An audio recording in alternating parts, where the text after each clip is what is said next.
আসসালামু আলাইকুম। Technique easy এডুকেশনের পক্ষ থেকে আপনাদের সবাইকে স্বাগতম জানাচ্ছি। আজকের পর্বে আমরা এই প্রশ্নটার সমাধান করব অনুশীলনী 13.1 এর 5 নাম্বার অঙ্কটি।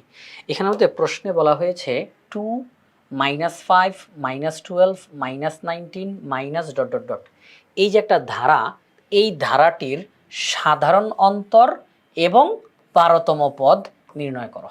এখানে যেই ধারাটা দেওয়া আছে এই ধারাটির সাধারণ অন্তর নির্ণয় করতে হবে, এই ধারাটির 12তম পদও নির্ণয় করতে হবে। চলেন, একদম সহজ, একদম সহজ। সাধারণ অন্তর কিভাবে করে বের করে? যে কোনো পদ বিয়োগ তার পূর্ববর্তী পদ, যে কোনো পদ বিয়োগ তার পূর্ববর্তী পদ, দ্বিতীয় পদ থেকে প্রথম পদ বিয়োগ, তৃতীয় পদ থেকে দ্বিতীয় পদ বিয়োগ, সপ্তম পদ থেকে ষষ্ঠ পদ বিয়োগ, অর্থাৎ যে কোনো একটা পদ থেকে তারা আগের পদটা বিয়োগ করলেই যেই ফলাফল আসে তাকেই সাধারণ অন্তর বলা হবে এই ধারার ক্ষেত্রে।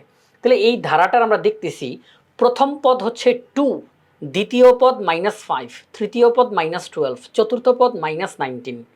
তো আমরা বলবো প্রথম পদ অর্থাৎ এ, আমরা প্রথম পদকে এ দ্বারা প্রকাশ করি।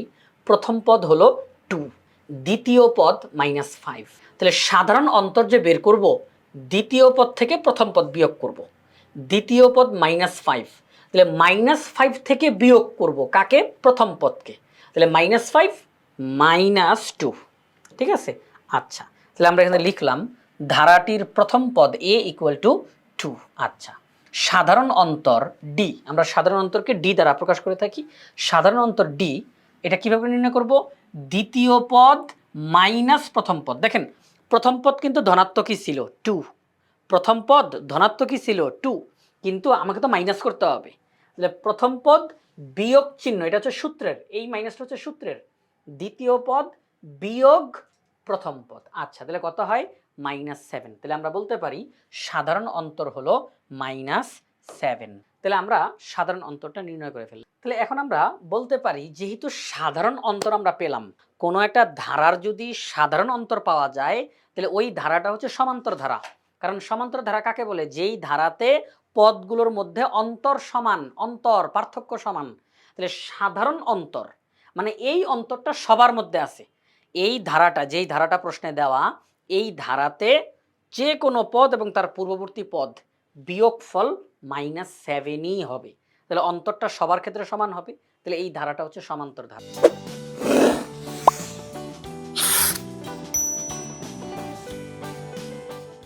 কারণ সমান্তর ধারার ক্ষেত্রে অন্তর সমান হয়, পার্থক্য সমান হয়। তাহলে এটা সমান্তর ধারা। তো সমান্তর ধারার ক্ষেত্রে আমাদেরকে বলছে 12তম পদ বের করো। আমরা জানি সমান্তর ধারার ক্ষেত্রে nতম পদ নির্ণয়ের সূত্র হচ্ছে a + n-1 * d। nতম পদ মানে কি? সাধারণ পদ। এই nতম পদের মাধ্যমে যে কোনো পদ নির্ণয় করা সম্ভব। তারা 12তম পদ বের করতে বলছে, আমরা 12তম পদ বের করতে পারবো। যদি আমাদেরকে তারা বলতো 22তম পদ বের করতো, বের করো, আমরা 22তম পদ বের করতে পারতাম। যদি আমাদেরকে বলতো 100তম পদ নির্ণয় করো, আমরা 100তম পদ নির্ণয় করতে পারতাম। অর্থাৎ সমান্তর ধারার nতম পদ যেটা দেওয়া থাকে তাকে ব্যবহার করে যে কোনো পদ আপনি নির্ণয় করতে পারবেন। তাইলে সমান্তর ধারার nতম পদের সূত্র হচ্ছে a + n-1 * d। আমাদেরকে বলছে 12তম পদ নির্ণয় করো, তার মানে n এর জায়গাতে আমরা এখন 12 বলতেছি, nতম পদ। এখন বলতেছি 12তম পদ, তার মানে n এর জায়গাতে 12 বলতেছি। তাহলে ঠিক যেখানে n আছে সেখানে 12 বসাবো, যেখানে n আছে সেখানে 12 বসাবো, এটা 12তম পদ হয়ে যাবে। তাহলে a এর মান প্রথম পদ, প্রথম পদের মান 2, n কততম পদ বের করতে চাই? 12তম পদ। তাহলে n এর মান 12, d, d মানে সাধারণ অন্তর। তো সাধারণ অন্তর কত? -7। তাহলে 2 + 12 - 1 তাহলে হয় 11, আর এই যে -7, প্লাসে মাইনাসে মাইনাস, কারণ এই যে মাঝখানে গুণ চিহ্ন, তো মাঝখানে গুণ চিহ্ন, প্লাসে মাইনাসে মাইনাস, 7 11 77। তাহলে +2 -77 ক্যালকুলেশন করলে কত হয়? -75, -75। তাহলে 12তম পদ হলো -75। তাহলে আমাদেরকে প্রশ্নতে যেই ধারাটা দেওয়া আছে, প্রশ্নতে যেই ধারাটা এখানে উল্লেখ করা আছে, এই ধারাটার সাধারণ অন্তর আমরা পেলাম -7, আর এই ধারাটার 12তম পদ হচ্ছে -75।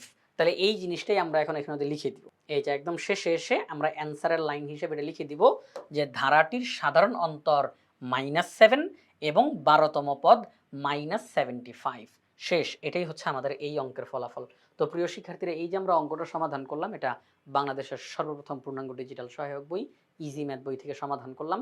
ইজি ম্যাথ বইয়ে প্রত্যেকটা টপিক্সের সমাধান করে দিয়ে সেগুলোর ভিডিও ধারণ করে পাশে কিউআর কোড দেওয়া থাকে। শিক্ষার্থীরা যে কোনো সময় প্র্যাকটিস করতে গিয়ে পাশে থাকা কিউআর কোড স্ক্যান করার সাথে সাথে ওই নির্দিষ্ট টপিক্সের সমাধানের ভিডিও শিক্ষার্থীদের জন্য অনেক বেশি উপকারী হবে।